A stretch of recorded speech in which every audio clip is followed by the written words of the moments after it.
Nous continuons donc nos travaux dans un programme sur l'intelligence artificielle que je trouve intéressant, je l'ai dit tout à l'heure, c'est-à-dire on a commencé par les cas d'usage, on a réfléchi aux droits applicables et Nicolas nous a fait une présentation du cadre juridique qui est en train de se mettre en place, principalement d'ailleurs au niveau européen comme c'est maintenant le cas de manière générale. Nous allons donc entendre Monsieur Raphaël Deschaux, qui est à mes côtés, maître de conférence à l'université de Aix-Marseille Université, qui est expert auprès du secrétariat du comité ad hoc sur l'intelligence artificielle du Conseil de l'Europe. Je ne sais pas très bien à quoi ça correspond, peut-être vous en direz un petit mot, mais je pense que nous avons donc un certain nombre de comités qui se mettent en place et qui réfléchissent à ces sujets. Donc Monsieur Deschaux est particulièrement bien placé aujourd'hui pour nous parler de la garantie des droits fondamentaux face à l'usage de l'intelligence artificielle. C'est vraiment une question qui se pose pour nous, qui est, face à ces risques qui ont été soulignés ce matin, quelles sont les problématiques éthiques et comment est-ce que les droits fondamentaux, les droits humains sont atteints, sont en risque, et quelles sont les réponses qui sont données. Et on a évoqué ce matin donc les cas particulièrement névralgiques de ce qui peut se passer en Chine ou dans des dictatures où effectivement tous ces systèmes sont mis à disposition donc de systèmes totalitaires qui sont ce que l'Europe a rappelé, ce dont nous ne voulons pas aujourd'hui. Donc un sujet particulièrement intéressant. Je passe la parole à Monsieur Raphaël Deschaux en lui remerciant très vivement d'être parmi nous aujourd'hui. Merci Monsieur le Président. Mesdames, Messieurs, je voulais commencer mon intervention en remerciant chaleureusement Nicolas Courtier et Frédéric Laurie de leur chaleureuse invitation à participer à cette conférence. Alors, comme vous l'avez rappelé, moi je suis constitutionnaliste à la base, je ne fais pas du tout du droit du numérique, je n'étais pas du tout appelé à travailler sur ces questions.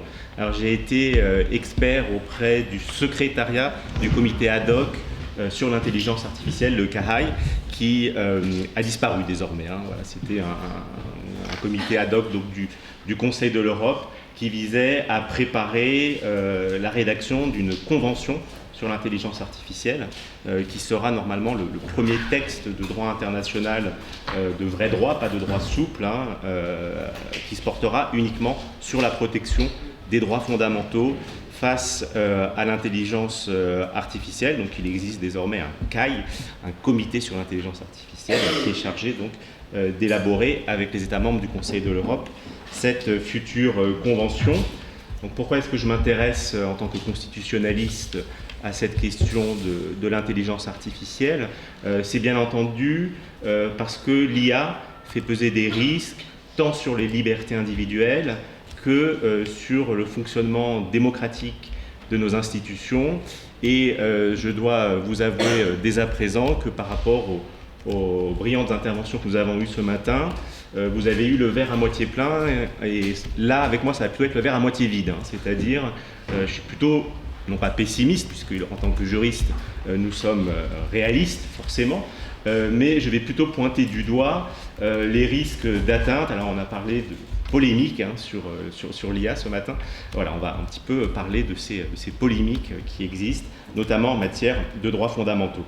Et en outre, l'IA, c'est un phénomène qui traverse tout le champ du réel, c'est-à-dire que l'IA, désormais, c'est plus une spécialisation, je pense, toutes les disciplines juridiques vont devoir faire du droit de l'IA. Est-ce qu'on pourra faire demain du droit du travail, du droit de la santé publique ou du droit de l'urbanisme sans étudier l'IA? J'en suis persuadé que la réponse est négative, et donc aux constitutionnalistes aussi un petit peu de s'y mettre. Donc la question de la garantie des droits fondamentaux face à l'usage de l'IA, c'est une question qui est extrêmement large, et évidemment, dans le temps qui m'est imparti, je n'aurai pas le temps de tout traiter, donc j'ai fait quelques choix. Et je voulais surtout vous parler de certaines atteintes qui ont été documentées sous l'angle d'un droit en particulier, qui est le droit à la protection de la dignité de la personne humaine. Le droit à la protection de la dignité de la personne humaine, qui est un droit un peu particulier dans le champ juridique, en droit français notamment, en droit public français, où il a une origine prétorienne, hein, c'est-à-dire qu'il a été dégagé par le juge administratif et le juge constitutionnel. La dignité de la personne humaine, c'est un droit qui est parfois considéré comme un droit fondateur, dans le sens où le droit à la dignité fonderait les autres droits fondamentaux, les autres droits de l'homme, ce qui est plus une interprétation d'ordre philosophique que vraiment une interprétation d'ordre juridique. Mais c'est aussi un droit dont le contenu juridique en lui-même, en droit positif, a pu être discuté, et non sans raison, puisque ça va de la bioéthique jusqu'au droit de la sécurité publique, hein, l'invocation de ce droit fondamental. Et je pense que le développement du droit de l'IA ou des droits fondamentaux de l'IA va permettre de lui tracer des contours qui seront sans doute un peu plus concrets, sachant que l'idée générale qu'il y a derrière la dignité de la personne humaine, c'est l'interdiction de la réification de l'être humain, c'est-à-dire l'interdiction de l'objectivisation de l'être humain, que l'être humain n'est pas un objet, l'être humain n'est pas une chose, et c'est malheureusement le type de comportement que peut produire l'IA parfois. Et donc, je vous propose donc au cours de cette communication de distinguer trois catégories d'atteintes, hein, de violations des droits fondamentaux qui peuvent être effectuées par l'IA. D'abord, dans un premier temps, la violation massive de droits fondamentaux par l'IA. Dans un deuxième temps, je vous parlerai des violations de droits fondamentaux qui sont dues à un défaut de fonctionnement de l'IA, un mauvais fonctionnement de l'IA. On a parlé un peu ce matin de la black box, hein, de l'effet boîte noire de l'IA de deep learning. Je vais revenir sur les conséquences, sur certaines conséquences du moins de cette boîte noire par rapport aux droits fondamentaux. Et dans un dernier temps, nous verrons comment une mauvaise utilisation de l'IA, une instrumentalisation de l'IA peut conduire à une violation des droits fondamentaux. Donc le premier point de ma présentation porte sur les risques systémiques d'atteinte par l'IA aux droits fondamentaux. Alors, qu'est-ce que j'entends par risque systémique ? C'est-à-dire que c'est quelque chose qui est naturel à l'IA, qui est structurel au fonctionnement des IA, des différentes intelligences artificielles, qui traitent tous massivement des données personnelles, hein, des données individuelles, ça a été rappelé encore ce matin, mais une IA notamment une IA de deep learning qui est intégrée dans une application populaire, par exemple dans les smartphones, hein, tous nos smartphones sont truffés d'IA, et bien cette IA, elle peut toucher des millions, voire des milliards d'individus. Hein. Facebook, c'est 2 milliards d'utilisateurs. Hein. Donc, quand je dis milliards, c'est vrai, hein, c'est ça. Dès lors, n'importe quel type de préjudice qui serait causé par cette IA aboutirait forcément à une situation de violation que l'on peut qualifier de systémique, de structurelle, ou j'utilise l'expression de violation massive en référence à la référence au droit international public, sachant que ce n'est pas une notion qui est extrêmement consolidée en droit positif ou dans la doctrine, qu'il s'agisse de la doctrine des droits fondamentaux, plus constitutionnaliste, ou la doctrine internationaliste des droits fondamentaux, et que jusqu'à présent, derrière le concept de violation massive de droits de l'homme, on avait uniquement des gouvernements de droit ou des gouvernements de fait qui pouvaient commettre de telles violations massives. Et la différence, c'est que ces violations massives avec l'IA, elles pourraient être le fruit d'utilisation par des entreprises, par des multinationales. J'ai cité Facebook, hein, et j'utilise le conditionnel uniquement par précaution académique, parce qu'en réalité, ce type de violation massive, c'est pas juste un fantasme de juriste, hein, c'est pas juste un fantasme d'universitaire. Ce type de violation massive est déjà arrivé. Il y a plusieurs exemples. J'ai choisi ce matin de vous parler uniquement de 2 scandales qui impliquent Facebook. Tout d'abord, sans doute en avez-vous entendu parler, peut-être avez-vous vu le documentaire qui est façon un peu blockbuster de Netflix sur le sujet. Il y a évidemment le scandale dit de Cambridge Analytica, qui est en réalité un scandale Facebook, Cambridge Analytica, puisque les données personnelles de 87 millions d'utilisateurs de Facebook ont été exploitées par la société Cambridge Analytica au début de l'année 2014, donc 87 millions d'utilisateurs, hein, on comprend pourquoi j'utilise ce terme de violation massive, et l'IA de Cambridge Analytica donc, a confirmé le potentiel ces algorithmes pour traiter massivement des données. Donc par utilisateur, par profil de Facebook, il y avait à peu près 4000 données personnelles qui étaient collectées par l'IA pour chacun de ces 87 millions d'utilisateurs, et pour créer ainsi massivement des profils. Mais surtout, une nouvelle catégorie d'IA a été ainsi révélée au grand public, ceux qu'on appelle les algorithmes psychographiques, les IA psychographiques, première notion que vous voyez sur la diapo. Alors qu'est-ce que c'est qu'une IA psychographique? Qu'est-ce que c'est qu'un algorithme psychographique? Donc ça nous vient du marketing, une branche du marketing qui est le marketing psychographique, et qui est censé pouvoir dresser un portrait psychologique qui serait d'une redoutable efficacité à partir de 100 likes sur Facebook. C'est-à-dire qu'en faisant votre historique, à partir de 100 likes, et je ne sais pas combien de likes fait un utilisateur moyen de Facebook par jour, mais on comprend que on arrive très très vite à ce seuil. Cambridge Analytica était capable de dire, eh bien voilà, on peut dresser le profil psychologique de la personne dans les moindres détails. Alors il ne faut pas se leurrer, il ne faut pas avoir peur de ce type d'IA. Là, on est dans un discours qui est un discours marketing, qui est dans un discours commercial. La psychographie, ce n'est pas une science. Et la psychographie, ce n'est fondé sur aucune science. Toutes les recherches scientifiques de chercheurs sérieux montrent que ça ne fonctionne pas. En revanche, pourquoi? Parce que en fait, les promoteurs de ce marketing ou de ces IA pensent la psychologie humaine comme une science mathématique, codable, 0, 1. Voilà. C'est-à-dire que soit on aime le vert, soit on aime le bleu, mais on ne peut pas aimer le jaune, voilà. On ne peut pas aimer le violet. Soit on est de droite, soit on est de gauche, mais on ne peut pas être... Donc du coup, en pensant l'être humain comme une science mathématique, comme une science que l'on pourrait codifier, on pourrait codifier le profil psychologique des individus, évidemment, on arrive qu'à un résultat qui est extrêmement peu fiable.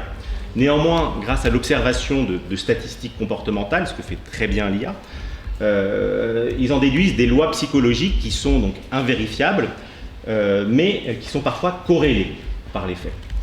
Et donc ces IA permettraient de fonder une gouvernance algorithmique sur laquelle je ne m'étendrai pas plus ici, seulement pour dire qu'elle est, à mon sens en tout cas, complètement incompatible avec le fonctionnement de la démocratie contemporaine.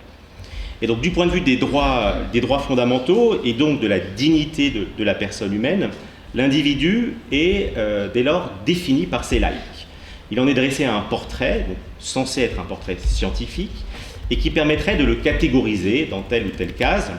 Il n'est donc plus un être sensible, doué d'une pensée complexe, d'émotions individuelles, ou d'une personnalité qui est le fruit de ses expériences passées et pas seulement sur Facebook. Il est un profil. Et plus inquiétant, Cambridge Analytica a aussi révélé que ces IA ne permettaient pas seulement de faire de la publicité ciblée, ce qui est l'idée générale qu'on a derrière ce profilage sur les réseaux sociaux, mais qu'elles peuvent aussi servir un mobile politique, voire être au service d'une idéologie politique. En effet, les utilisateurs de Facebook, qui ont été victimes de cette aspiration de leurs données, ont été en outre la cible de désinformation massive, la propagation de fake news sur leur fil d'actualité, ainsi que des campagnes ciblées qui étaient donc orchestrées par Cambridge Analytica. Et l'IA de profilage a alors été utilisée pour déstabiliser deux campagnes extrêmement importantes des années 2010, celle du référendum britannique sur la sortie de l'Union européenne et l'élection présidentielle américaine de 2016. Deux votations dont les résultats ont majoritairement surpris les observateurs lorsqu'elles ont eu lieu. Tout le monde y pensait que le Royaume-Uni resterait dans l'Union européenne et tout le monde penserait que Trump ne serait jamais élu, et qui lie généralement à la montée de l'illibéralisme en Occident. Et le lanceur d'alerte, donc Christopher Wylie, dont on vient d'interpréter les déclarations avec quand même beaucoup de précautions, a eu cette phrase qui a lancé un peu tout le débat. Sans Cambridge Analytica, il n'y aurait pas eu de Brexit. Alors, je vous dis de le prendre avec précaution parce qu'il est impossible de savoir quelle a été la réelle influence de Cambridge Analytica sur ces deux votes. L'écart de voix était d'environ 1 million pour le Brexit et un peu moins de 3 millions pour l'élection de Trump. Donc Il n'y a pas vraiment de lien de causalité qui est prouvé entre l'activité de Cambridge Analytica et ses résultats électoraux. Mais donc on voit qu'il n'est pas ici en jeu uniquement qu'une question de violation du droit à la vie privée, de données personnelles ou même de dignité de la personne humaine. C'est une question démocratique, de droit des élections libres, là qui est en jeu par l'utilisation de ces algorithmes. Et c'est ce qu'a confirmé malheureusement le second scandale Facebook de cette décennie, le scandale des Facebook Papers. En 2021, donc, une lanceuse d'alerte, Frances Haugen, qui travaillait chez Facebook, qui est responsable des IA là-bas, a ravivé les craintes qui avaient été occasionnées par Cambridge Analytica. Et donc, je résume très rapidement en 3 points, parce qu'il y a beaucoup de choses qu'elle a révélées sur ces Facebook Papers. Tout d'abord, Facebook a conscience des fake news, de la propagation de fake news sur le réseau. Ensuite, l'IA de Facebook parvient à identifier de façon extrêmement précise lorsqu'on est face à des fake news. C'est-à-dire que l'IA est capable d'identifier quand une publication est une fake news ou pas, tout simplement parce que ces fake news sont les publications qui sont le plus partagées. Elles sont partagées des milliers de fois et qu'elles produisent des réactions de rejet via l'emoji colère, que vous connaissez bien et que je vous ai mis donc, voilà, au tableau.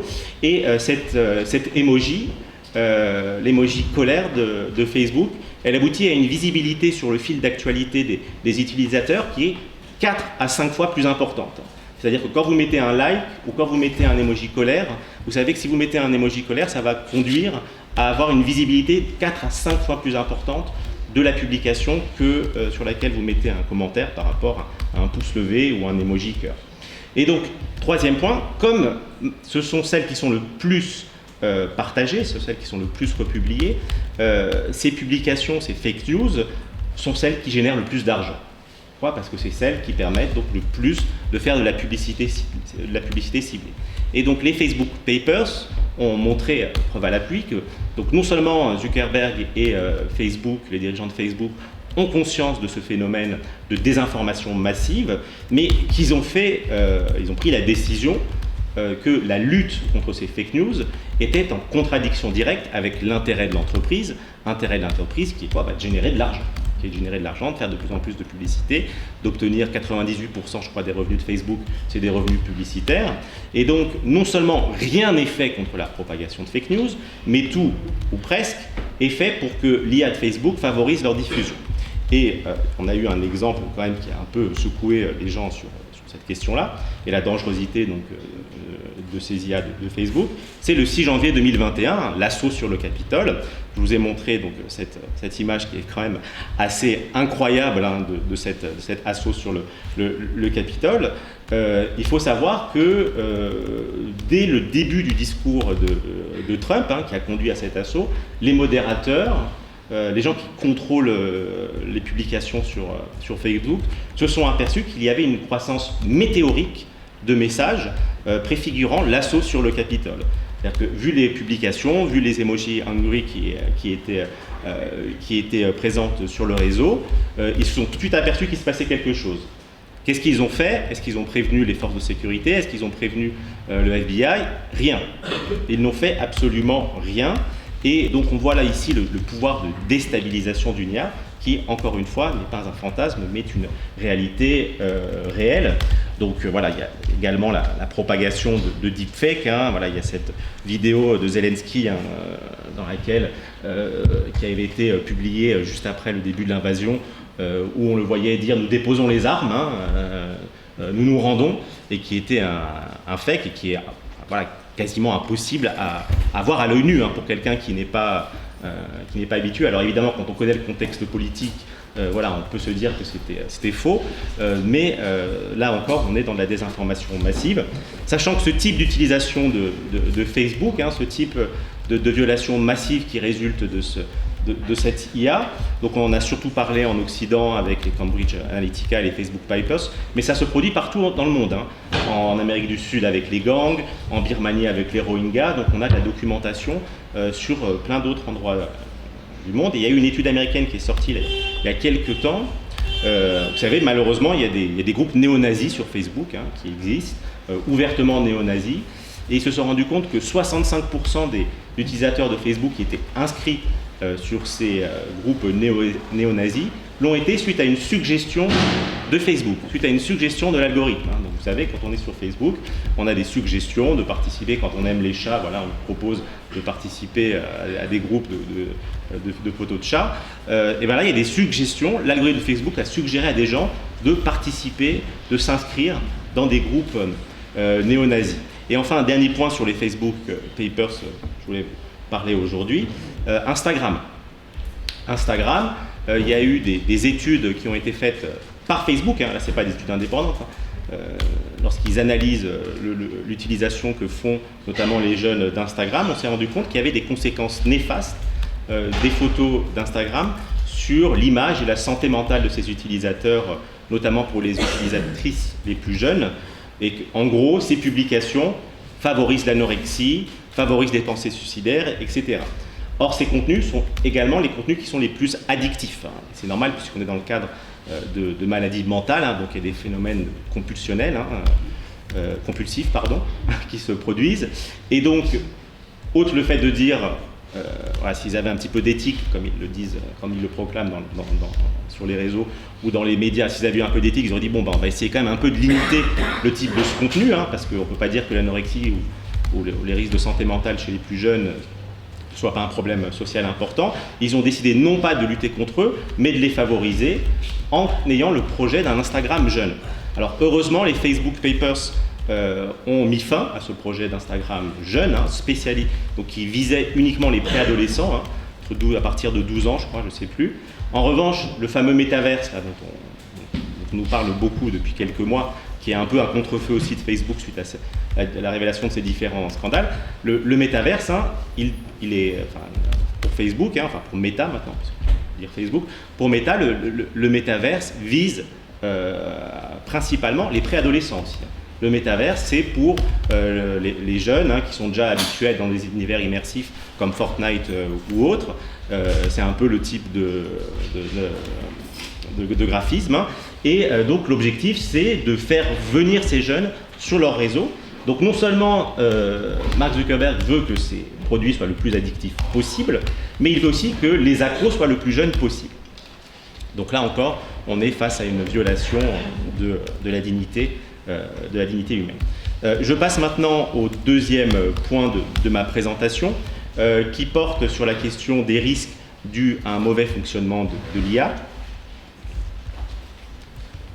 Et donc, on a vu qu'il y avait les intervenants ce matin nous ont bien précisé que l'IA ne fonctionne pas forcément de façon très performante. L'IA n'est pas intelligente en fait. Le problème ne vient pas des scientifiques qui ont tout à fait conscience des faiblesses de leurs produits, mais elle vient d'une idéologie qui est une nouvelle idéologie un peu transversale en Occident et qu'on appelle notamment en anglais le techno-libertarianisme. On parle de libertarianisme pour montrer l'idéologie qui est celle d'absence de l'État, et derrière le techno-libertarianisme, qui est l'idéologie qui est notamment promue dans les GAFAM, dans la Silicon Valley, il y a l'idée qu'on va remplacer l'État par des IA. On va remplacer l'État par du numérique et par des IA. Et donc la société qui serait gouvernée par l'IA serait celle de la société qui serait gouvernée par la rationalité, par les chiffres, par l'objectivité. On évacue toute cette émotion humaine qui ne produit que de la discrimination et des crimes. Et tous les observateurs, qu'ils soient juristes, journalistes ou politiques, qui prennent position en faveur d'une forte régulation de l'IA sont qualifiés instantanément soit de technophobes, soit de techno-anxieux. Alors c'est le nouveau mot parce que maintenant c'est vrai que ces mouvements-là ont perdu un peu de leur puissance depuis ces dernières années, mais maintenant on n'est plus technophobe, on est techno-anxieux à partir du moment où on veut réguler les réseaux sociaux ou l'IA. Et le problème donc c'est qu'on ne vit pas dans une utopie où l'IA fonctionne, mais donc l'IA peut causer des biais, on en a parlé. L'IA peut être discriminante. L'IA contient des risques de discrimination, sachant que la question des biais de l'IA, c'est une question qui est extrêmement traitée par par la littérature scientifique, plus chez les anglo-saxons que chez les juristes français. Mais pour un juriste français, un biais, c'est quoi? C'est un risque de discrimination, hein, tout simplement. C'est un risque de rupture du principe d'égalité. Et ces biais sont d'autant plus inquiétants qu'ils visent systématiquement les mêmes catégories de la population, c'est-à-dire les minorités, celles qui sont les plus fragiles, celles qui sont déjà les plus discriminées.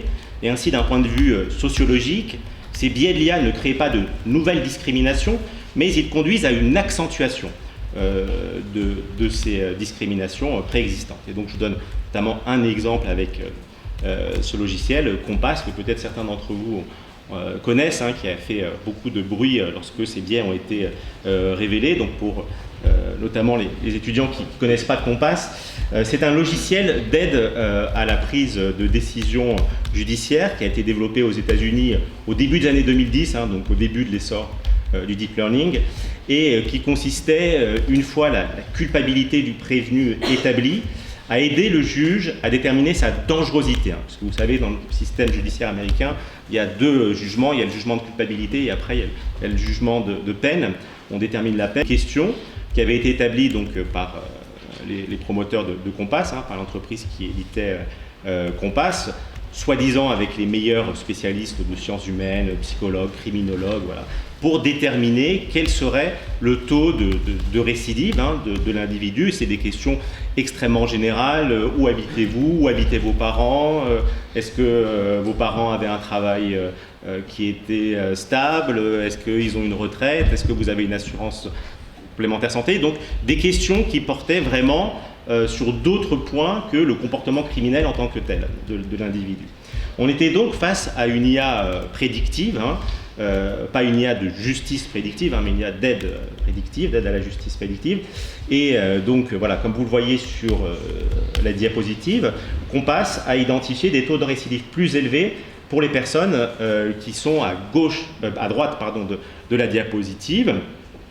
Et ces photos en fait sont issues d'un test qui a été effectué par une ONG américaine, ProPublica, en 2016, et qui a décidé, une fois après avoir obtenu le résultat de Compass, de faire la comparaison avec l'aide de juristes, d'humains experts en récidive, et qui ont comparé les résultats avec ceux donc produits par Compass. Et c'est là où on s'aperçoit qu'il y a un véritable biais lié à la couleur de peau, hein, puisque les Afro-Américains ont eu un taux de risque de récidive extrêmement élevé, alors que l'on voit que leur casier, leur passé judiciaire est beaucoup plus faible que les personnes de type caucasien, les personnes blanches, qui donc ont un low risk, alors que voilà, le premier, voilà, il avait eu un comportement beaucoup plus violent. C'est-à-dire qu'un être humain, face aux données qui existaient sur le passé judiciaire de ces personnes, aurait fait exactement l'inverse.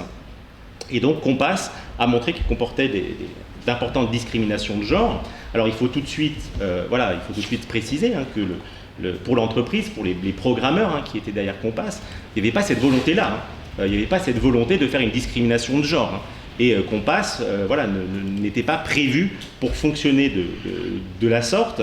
Et c'est donc un effet du mauvais fonctionnement de l'IA et du fait qu'on utilise des logiciels, des algorithmes qui ont été pensés pour faire de la détection d'animaux pour rendre des décisions de justice.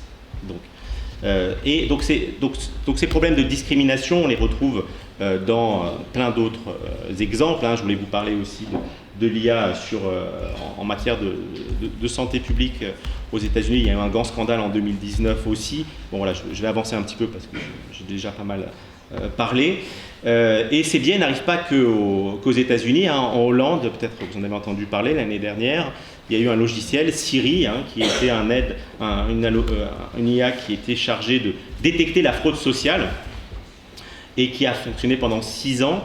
Et pendant 6 ans, plus de 10 000 familles ont perdu leur allocation familiale ou étaient obligées de s'endetter pour rembourser les sommes qui étaient réclamées par l'administration en fonction de ce logiciel Siri, jusqu'à ce qu'il y ait des décisions de justice qui montrent que ce logiciel était purement discriminatoire. Et il ne s'appliquait que pour les personnes qui étaient d'origine étrangère ou qui avaient des parents d'origine étrangère. Donc un logiciel qui, comme pour Compass, était entré dans ce type-là. Et le scandale a été tellement important que le gouvernement a été obligé de démissionner. Ils ont gagné les élections juste après, mais le gouvernement hollandais a été obligé de démissionner. Quelles sont les causes de ces discriminations par l'IA? Donc on a parlé pas mal ce matin aussi de la question du dataset. L'essor de l'IA vient de l'essor du big data en fait. C'est-à-dire qu'on a vu ce matin, s'il n'y a pas de données, il n'y a pas d'IA. Mais c'est surtout le big data qui a permis le deep learning. Et en fait, le raisonnement qu'il y a derrière, c'est comme le big data, donc c'est le fait que toutes les données soient accessibles en ligne, et que donc sur Internet, il y a un nombre de données exponentiel. Et bien donc, le raisonnement derrière, c'est que plus on a de données, plus l'IA va devenir intelligente. Plus on va pouvoir l'entraîner, puisque plus on aura de données, et plus donc elle va apprendre. C'est-à-dire, il y a quand même un biais là, intellectuel qui me semble extrêmement important, qui est de penser que l'intelligence est une notion quantitative. C'est-à-dire que plus on lit, par exemple, si pour être intelligent, il suffisait juste de lire, bien ça se saurait. Et donc je donne l'exemple de Take, peut-être que vous connaissez, qui est une IA qui est assez ancienne, une des premières IA de Microsoft, qui était un agent conversationnel, donc sur les réseaux sociaux, l'IA sur le conversationnel, c'est une IA sur laquelle il y a énormément de recherche, énormément d'investissement, parce que l'objectif, et là je vais nuancer un peu le propos de ce matin, l'objectif c'est pas que de perfectionner l'activité humaine. L'objectif, c'est de remplacer l'humain aussi, sur certains aspects. Du moins, l'objectif de l'utilisation de l'IA, de l'entraînement de l'IA, c'est d'arriver à des IA qui permettraient donc de se passer de toutes les professions, notamment de conversation, de communication. Et donc, pour ça qu'il y a énormément de recherche qui est faite sur ce type d'IA. Et donc, elle pouvait envoyer 96 000 tweets en 8 heures, donc un potentiel de communication extrêmement important. Et en 48 heures, juste, elle a complètement pété un câble, comme on pourrait dire. C'est-à-dire qu'en 48 heures, elle est devenue raciste, homophobe, négationniste. Donc elle a eu tous les biais. Pourquoi ? Parce que le dataset, c'était Twitter. Or, moi je ne suis pas sur Twitter, mais de tout ce que je peux en voir, c'est quand même, c'est pas un endroit où on élève la culture, on pose les questions relatives aux conditions de la connaissance. Et donc, comme l'essentiel, l'immense majorité des tweets étaient racistes, homophobes, violents, agressifs, sexistes, eh bien forcément l'IA est devenue raciste et sexiste. Alors on dit souvent oui, mais c'était une première IA, c'était une IA de première génération, au conversationnel, donc c'est pour ça, on l'a mis sur Twitter, on n'aurait pas dû, pardon. Donc on a ce nouvel adage qu'on utilise parfois aux États-Unis, qu'on dit parfois aux États-Unis, dirty data produce dirty AI, c'est-à-dire que les sets de données mauvais produisent de la mauvaise intelligence artificielle. Mais, et je terminerai là-dessus, on a un exemple avec une IA qui est beaucoup plus développée, qui est GPT-3, dont vous avez peut-être entendu parler, puisque c'est, du moins en Occident, celle qui est la plus avancée, qui est développée par OpenAI d'Elon Musk et l'université de Stanford. Donc, il y a quand même de la matière grise derrière. Et l'année dernière, donc c'était 2021, début 2021, ils se sont rendus compte que là aussi, l'IA devenait raciste. Alors GPT-3, on en a beaucoup entendu parler cette semaine. Enfin, si vous êtes sur les réseaux, vous ne pouvez pas être passé à côté de ChatGPT, qui est une version disponible gratuite pour les utilisateurs. Donc ChatGPT, qui est une version grand public un peu de GPT-3 et qui permet de faire du discours. C'est-à-dire que vous demandez à ChatGPT de faire un discours sur le droit de l'IA, elle va vous produire à peu près la même chose que ce que vous allez entendre cette journée. Mais le problème, c'est que GPT-3 avait des biais racistes, là aussi, extrêmement forts, qui ont été détectés par les ingénieurs qui travaillent dessus. Donc là encore, ce qui est terrible, c'est qu'il n'y a pas d'intentionnalité derrière ces biais. C'est que c'est vraiment dû au mauvais fonctionnement de ces IA. Et donc sur la version qui est en ligne de ChatGPT, je n'ai pas encore eu le temps de beaucoup l'utiliser. Évidemment, c'est bien cadenassé, c'est-à-dire que si vous essayez de répéter ces exemples qui sont à l'écran, ça ne marchera pas. Mais on a le problème fondamental qui n'est pas résolu, qui est le problème de l'application, de l'utilisation de ces IA dans des biais discriminatoires. Voilà, je vais m'arrêter là pour l'instant, je n'ai pas déjà un petit peu trop. Merci de votre attention.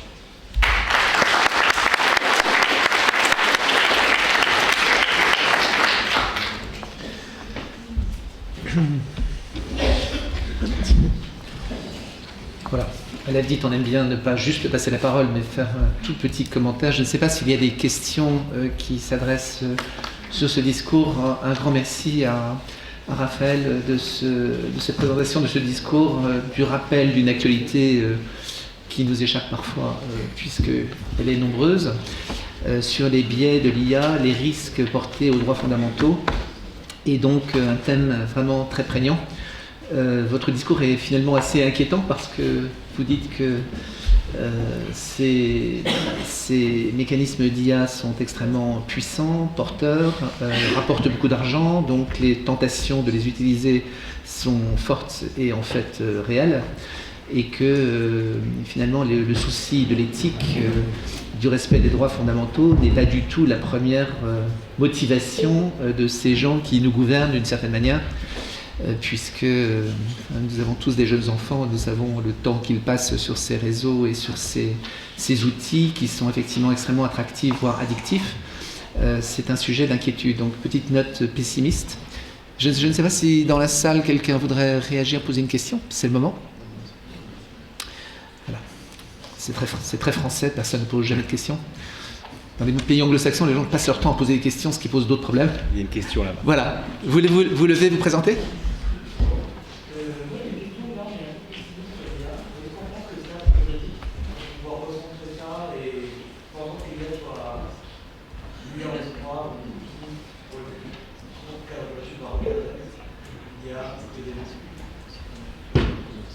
Alors, excusez-moi, je ne vous ai pas très bien entendu, mais je crois que votre question, c'était est-ce que le cadre juridique va permettre d'encadrer et donc de limiter ces risques? Alors, ça, c'est, comme on l'a vu avant la pause, hein, c'est l'ambition de l'IA Act, hein, de la législation sur l'IA du règlement de l'Union européenne. Il y a aussi, comme je le disais au début de mon intervention, un projet de convention qui porte essentiellement sur la protection des droits fondamentaux, le risque d'atteinte à la démocratie et à l'état de droit par le Conseil de l'Europe, qui est en cours de négociation. Donc il y a une ambition, il y a une volonté, et j'ai envie de dire, voilà, tout à l'heure aussi, on rappelait qu'il y a une prolifération de textes européens, il y a une volonté politique extrêmement forte, hein, depuis la nouvelle commission von der Leyen, hein, et qui fait suite à ces scandales. Hein. Il faut pas, voilà, je voulais vous rappeler ces scandales, notamment liés à Facebook, parce que en 2018, donc, il y a Willy qui dit qu'il n'y aurait pas eu le Brexit sans l'IA. La même année, quelques mois plus tard, la Commission met en place son premier groupe de hauts experts relatif à l'éthique de l'IA. 2 ans plus tard, il y a le livre blanc sur l'IA qui est sorti, et 1 an après, il y a eu le projet de règlement qui est sorti de la Commission. Donc il y a cette ambition. La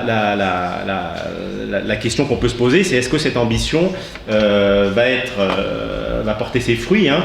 Ce matin, Nicolas disait qu'il avait plutôt peur que ça risque de bloquer l'IA. Moi, j'ai la position un peu inverse, hein. Je ne vois pas on en parlait d'ailleurs hier lors de notre dîner. Pour moi, la régulation par risque, ça ne va pas marcher. Enfin, peut-être qu'on pourra en discuter de façon plus substantielle par la suite, hein. Mais la régulation par risque, pour moi, c'est pas une régulation qui permet de vraiment saisir les risques des IA qui sont des IA auto-apprenantes. C'est-à-dire que l'idée de faire un mécanisme de certification a priori, est-ce que ça s'appliquera bien pour des IA qui vont changer d'application, qui vont changer d'utilisation? Il y a les IA en open source. Voilà, donc l'IA de Facebook, on pourrait par exemple la réguler a priori, hein, on pourrait celle des GAFA, on pourrait le faire, mais pour les IA en open source, comment on fait? Parce qu'elle pourrait très bien être classée dans un risque faible, et puis on s'aperçoit 2 ans plus tard que c'est un risque élevé, et vice-versa, hein, parce qu'il ne faut pas forcément voir le chose que du point de vue du risque. Il y a des IA qui seraient peut-être bénéfiques et qui vont être catégorisées dans des risques élevés ou voire interdites, et qui en fait, non, elles vont permettre, si elles sont bien encadrées, s'il y a des bonnes pratiques, elles vont permettre d'apporter beaucoup de bénéfices à notre société. Donc, voilà. Oui, juste pour rebondir par rapport à ça, il y a quand même un élément pour prendre en compte, c'est que tous les exemples qu'on a vus qui sont donnés reposent sur un modèle américain. Et l'IA, comme vous l'avez dit justement, elle repose sur la masse de données qui sont collectées. Or, dans le système américain, on peut collecter de la donnée d'une manière différente que dans le système européen. Et c'est là où on a créé un biais premier qui était entre guillemets la licéité de capter toutes ces données, parce qu'on était sur une logique patrimoniale et pas droit de la personnalité, qui ont permis aussi aux intelligences artificielles de se développer avec des biais et avec ces traitements-là. Et c'est là où on a entre guillemets un protectionnisme européen un petit peu, qui a été institué par le RGPD, qu'on va retrouver finalement dans l'intelligence artificielle, qui est une logique de protectionnisme un petit peu économique ou d'approche aussi, qui va faire que je serai un tout petit peu plus positif que vous, peut-être naïf, hein, c'est une approche de dire on aura quand même certaines barrières pour justement voir que l'exploitation de l'intelligence artificielle, on va quand même pouvoir la cadrer un petit peu, parce que la masse de données qui sera mise à disposition, déjà, elle sera différente. C'est ça un élément. En revanche, et c'est la même problématique qu'on a dans le RGPD qu'on peut avoir, c'est que en RGPD, il y a des tas de données, on peut les traiter, elles sont dites non sensibles, et finalement, à force de les croiser, on a des données sensibles. Et on aura la même difficulté éventuellement à l'intelligence artificielle, c'est que de partie de données d'un traitement non sensible, effectivement, on arrivera après à une qualification à haut risque en croisant des traitements. Et donc ça, c'est une approche effectivement qu'on devra avoir aussi par rapport à une préservation des droits fondamentaux. Merci beaucoup. Alors je brûlerai de répondre, mais je ne vais pas le faire, parce que sinon on va exploser le temps. Et quelque part, je vous ai dit tout à l'heure ce que j'en pensais. Donc,